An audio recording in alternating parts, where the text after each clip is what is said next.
answer this honestly.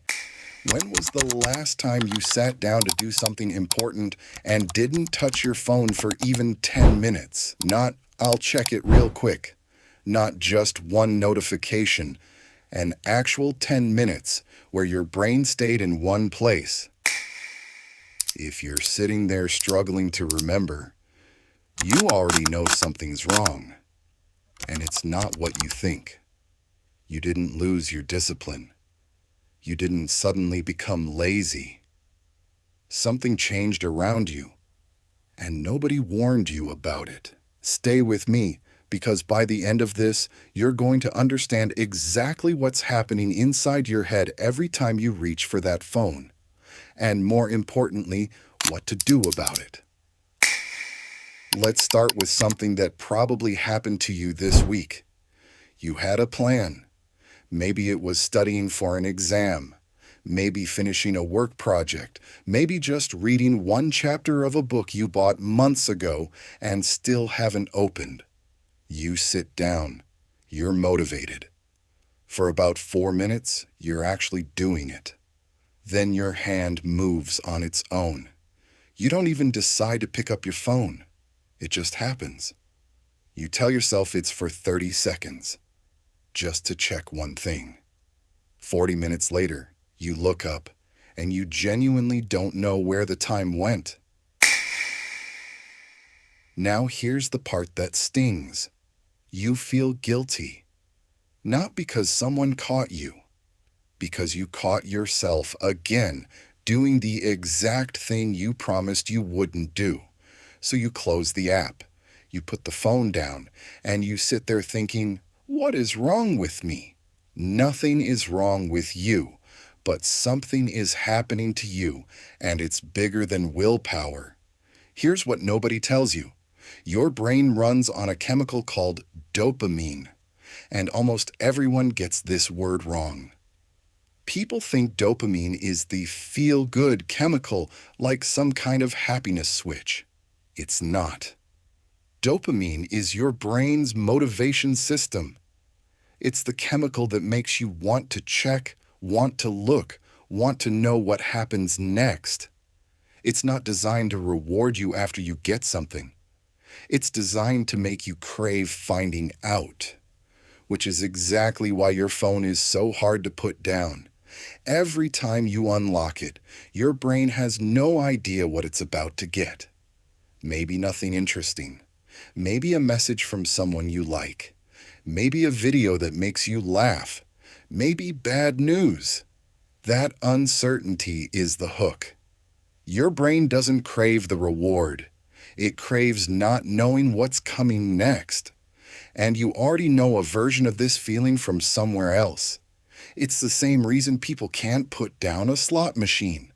Not because they're winning every time, because they might. Your phone is doing the exact same thing to you, dozens of times a day, and you didn't sign up for that fight. Nobody did. It was built this way on purpose, by people whose entire job is to keep your attention as long as possible because your attention is worth actual money to them. But here's where it gets worse. And this is the part almost nobody talks about. It's not just that your phone is distracting, it's that it's quietly rewiring what your brain considers interesting. Think about it. If your day is filled with hundreds of these tiny, fast, unpredictable hits, a notification here, a 15-second video there, your brain starts calibrating to that speed. It starts expecting stimulation constantly. So when you sit down to read a book, or study for an hour, or work on something that takes real focus, it doesn't just feel hard, it feels almost painful. Boring in a way that makes your skin itch. Your brain isn't built for slow anymore because you've spent months, maybe years, training it to expect fast. This is why you can read the first paragraph of an article 5 times and still not know what it said. It's not a comprehension problem. Your attention keeps flinching, looking for the next hit, even when there isn't one. And this is where the guilt turns into something more dangerous.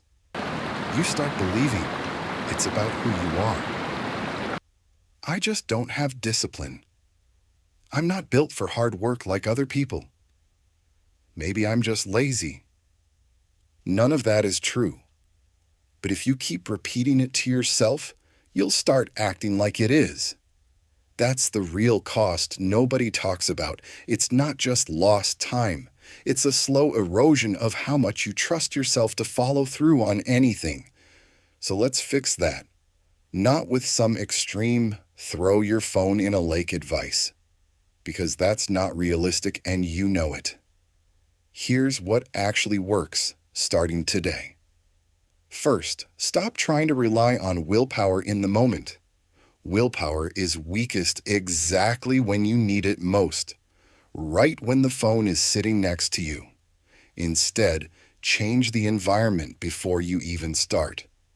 Put the phone in another room, not in your pocket, not face down on the desk, another room entirely. You're not testing your discipline. You're removing the temptation before it can test you.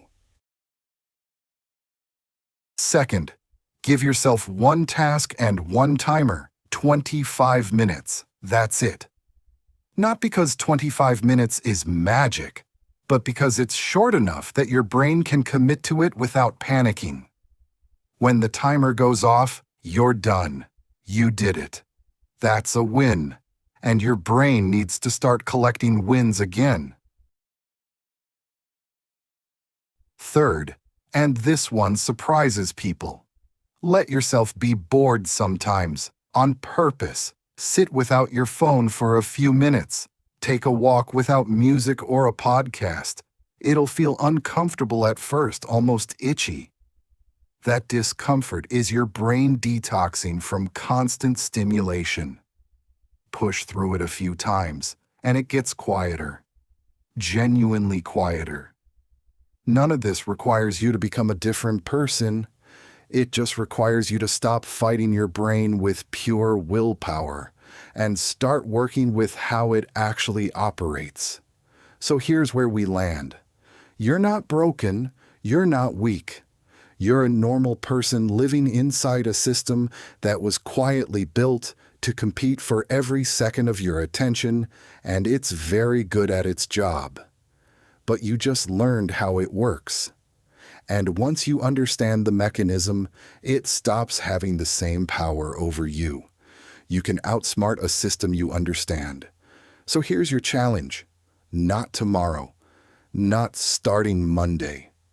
Today, in the next hour, put your phone in another room and give yourself 25 minutes with one task, just one.